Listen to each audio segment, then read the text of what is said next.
अब हम कक्षा 11 के भारत का भौतिक पर्यावरण चैप्टर 3 अपवातंत्र में गंगा नदी का अपवातंत्र पढ़ेंगे। क्योंकि पहले हमने अपवातंत्र में सिंधु नदी का अपवातंत्र पढ़ लिया है और गंगा नदी अपवातंत्र में सबसे पहले हम गंगा नदी के बारे में जान लेते हैं। गंगा नदी गोमुख से 3900 मीटर से की ऊंचाई से निकलती है और यहाँ यह भागीरथी के नाम से जानी जाती है। भागीरथी के नाम से गंगा नदी को सबसे पहले निकलने वाले स्थान को जानते हैं। और देवप्रयाग में जाकर के भागीरथी अलकनंदा से मिल जाती है और अलकनंदा से मिलने के बाद इसका नाम गंगा नदी पड़ जाता है। यह गंगा नदी कहलाती है वहाँ पर। और अलकनंदा का जो स्रोत है, अलकनंदा दूसरी तरफ से आती है, भागीरथी एक तरफ से आती है। और अलकनंदा का स्रोत बद्रीनाथ के ऊपर की तरफ सतोपथ हिमनद से है, जो बद्रीनाथ के ऊपर की ओर स्थान है, जो एक हिमखंड है, बर्फ के पिघलने के बाद वहाँ से शुरू होती है। और ये अलकनंदा जो है धौली और विष्णुगंगा धाराओं से मिलकर के बनती है, जो जोशीमठ और विष्णुप्रयाग में मिल जाती है। जबकि मंदाकिनी वह काली गंगा इसमें रुद्रप्रयाग में आकर के मिल जाती हैं। और गंगा नदी फिर हरिद्वार में जाकर के प्रवेश करती है। और जो गंगा नदी की टोटल लंबाई है वो 2525 किलोमीटर है और ये 8.6 लाख वर्ग किलोमीटर क्षेत्र में फैली हुई है। गंगा नदी की अनेक सहायक नदियां हैं। एक बड़ी नदी से जो है सहायक नदी आपकी यमुना नदी है, जो इलाहाबाद के पास गंगा में मिल जाती है। इसके अलावा घाघरा, शारदा, गंडक, गोमती, सोन, कोसी आदि नदियाँ गंगा नदी की सहायक नदी है। चंबल भी यमुना में मिलती है, जमुना गंगा में मिलती है, वो भी इसकी सहायक नदी मानी जाएगी। गंगा नदी में भारत का बहुत ज़्यादा क्षेत्र को पानी प्रदान करता है। अनेक बांध बने हुए हैं, सिंचाई के काम आते हैं। पीने का पानी भी गंगा नदी काफ़ी हद तक भारतीय जनसंख्या को पानी प्रदान करती है। इसमें और भी अनेक नदियाँ हैं, जिसके दाहिने किनारे पर मिलने वाली प्रमुख नदियाँ हैं। बाएं तट पर मिलने वाली नदियों में रामगंगा, गोमती, घाघरा, कोसी, गंडक आदि नदियाँ हैं। और गंगा नदी अपने स्थान में बहती हुई आगे जाकर के पश्चिमी बंगाल में प्रवेश करती हुई बांग्लादेश की ओर चली जाती है और अंत में ये वहाँ जाकर के दो भागों में विभाजित हो जाती है, भागीरथी और पद्मा। दो जब नदी गिरती है तो उसका भाग शुरू हो जाता है और शुरू होने के बाद में वो आराम से बहती है और इसकी दो धाराएं बन जाती हैं, जिनका नाम अलग अलग नदियों के रूप में पड़ा हुआ है।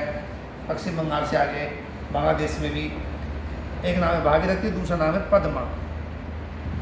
यह गंगा नदी का रूप है जो उत्तर भारत के अनेक राज्यों से होती हुई उत्तराखंड, आपका उत्तर प्रदेश, दिल्ली को कवर कर रही है यमुना नदी। आपका चंबल नदी जो है राजस्थान से यूपी में होकर के यमुना में जाती है। बिहार, पश्चिम बंगाल अनेक राज्यों को पानी प्रदान करती है। क्या आप जानते हैं कि अगर आपसे पूछा जाए कि सीवेज ट्रीटमेंट, नदी किनारे का डेवलपमेंट, नदी सफाई आदि, एक भारत सरकार ने जून 2014 में नमामि गंगे नामक कार्यक्रम चलाया है और उसमें गंगा नदी को संरक्षण प्रदान करने की योजना बनाई है, जिसमें 5-7 पॉइंटों को लिया गया है। नदी सतह की सफाई, वनीकरण, जागरूकता अभियान, सीवर के पानी को नदी में नहीं पहुंचा देना, गंदे पानी को नदी में जाने से रोकना, सीवेज ट्रीटमेंट को रोकना और नदी के किनारे किनारे पेड़ पौधे लगाना, दूर पर रास्ते बनाना ताकि नदी की सफाई रह सके और संरक्षण रह सके, क्योंकि नदी को प्रदूषण होने से बचाना है। तो 2014 में नमामि गंगे कार्यक्रम गंगा नदी को बचाने के लिए शुरू किया गया है। अब हम इसकी सहायक नदियों के बारे में पढ़ते हैं। यमुना, गंगा की सबसे बड़ी पश्चिम में मिलने वाली सबसे बड़ी नदी है यमुना। यमुना नदी की अगर हम बात करें तो ये यमुनोत्री हिमनद से निकलती है और हिमालय के बंदरपुर श्रेणी में पश्चिम ढाल पर 6316 मीटर की ऊंचाई से निकलने के बाद ये आगे बढ़ती है और इलाहाबाद के निकट में गंगा में मिल जाती है। चंबल नदी, चंबल नदी मध्य प्रदेश के मालवा पठार से निकलती है और ये राजस्थान में बहती हुई उत्तर प्रदेश होती हुई और यमुना नदी में जाकर के मिल जाती है। चंबल में सिंध है, बेतवा है, केन है जो उसके दाहिने किनारे में मिलती हैं। चंबल में भी 5-6 नदियाँ मिलने के बाद वो आगे बढ़ती है और काफ़ी पानी लेकर के यमुना नदी में मिल जाती है। इसका अधिकांश पानी जो है सिंचाई उद्देश्यों को लेकर काम में लिया गया है। पश्चिम और पूर्वी यमुना नहरों तथा आगरा नहर में भी इसका पानी आ जाता है चंबल नदी का। गंडक नदी 2 धाराओं काली गंडक और त्रिशूल से मिलने से बनती है। ये नेपाल हिमालय से धौलागिरी और माउंट एवरेस्ट के पास से निकल करके आती है और आगे बढ़ने के बाद यह नदी गंडक नदी के रूप में बिहार के चंपारण जिले में यह गंगा के मैदान में मिल जाती है। घाघरा नदी काफ़ी बड़ी नदी है, नेपाल के पास से निकलती है और पानी बहुत सारा लेकर के आती है। इसमें तिला, सेती, बेरी कई नदियाँ आकर के मिलती हैं और एक गहरे माखट का निर्माण करती हुई बाहर निकलती है सीसा पानी में। सीसा पानी नामक जगह पहाड़ के बारे माने के जब नदी एकदम से पहाड़ से मैदानों में आती है, कई बार मैदान नीचा हो रहता है और पहाड़ी एरिया ऊपर रहता है, तो ये नदी ऊपर से नीचे गिरेगी तो महाखंड का निर्माण करती है और झील नुमा स्थान बना देती है, गड्ढा नुमा स्थान बहुत बड़ा बना देती है। कोसी, अगली नदी है कोसी जो गंगा की सहायक नदी महत्वपूर्ण नदी है।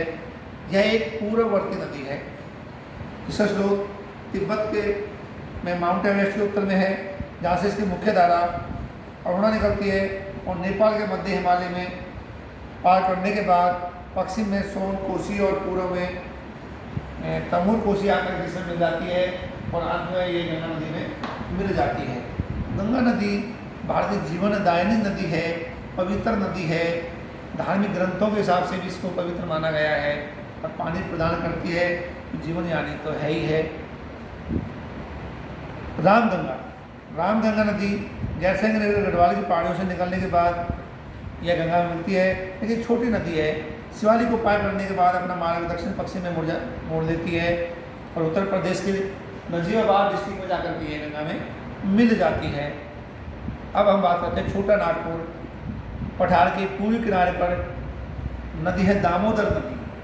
दामोदर नदी भी गंगा की सहायक नदी है। इसकी एक मुख्य सहायक नदी है कभी पश्चिमी बंगाल का 100 कहलाने वाली, पश्चिमी बंगाल का 100 किस नदी को कहते हैं, कई बार क्वेश्चन आता है, तो सीधा आंसर है दामोदर नदी, क्योंकि यह पश्चिमी बंगाल में काफ़ी नुकसान पहुंचाती है, बाढ़ ला देती है, फसल को खराब कर देती है।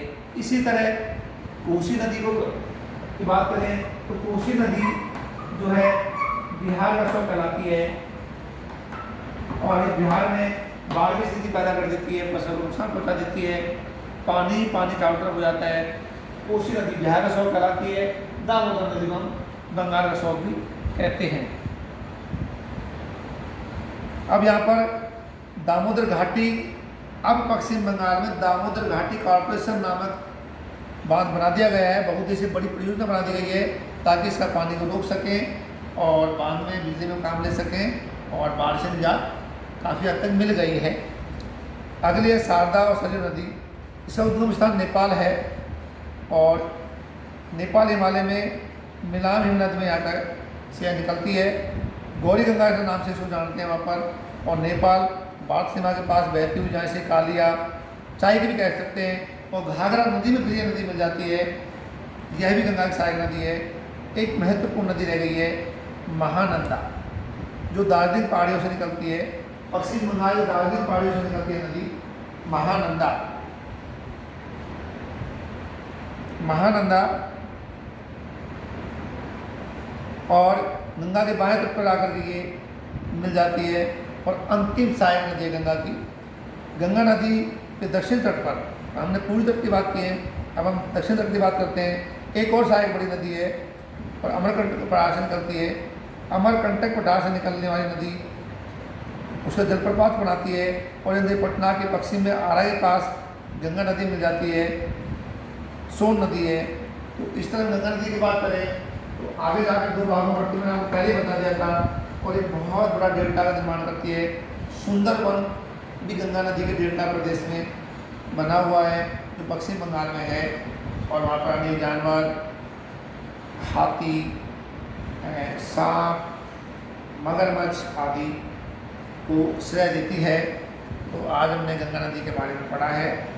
आगे हम अगली बार प्रादीप बाढ़ के अपतंत्र की ब्रह्मपुत्र नदी के बारे में पढ़ेंगे।